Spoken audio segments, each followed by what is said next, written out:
Dinaluhan ng mga estudyante at guro ang 7th Education US University Fair sa Mandaluyong. Ang naturang event, nagbibigay ng oportunidad sa mga Pilipino na makapag-aral sa Amerika. 33 universities mula Amerika ang nagtayo ng booth. Karamihan sa kanila, nagbibigay ng scholarship sa mga estudyante. Sasalain ng mga aplikante base sa kanilang grades at mga aktibidad na sinasalihan nila. Ang good news, wala pong age limit. Pinangunahan ni US Embassy Deputy Chief of Mission Y. Robert Ewing ang naturang event.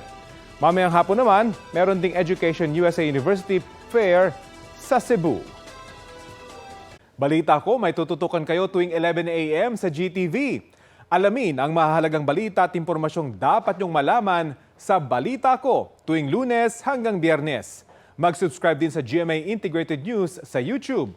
Sa mga kapuso abroad, maaari po kaming masubaybayan sa GMA Pinoy TV at www.gmanews.tv.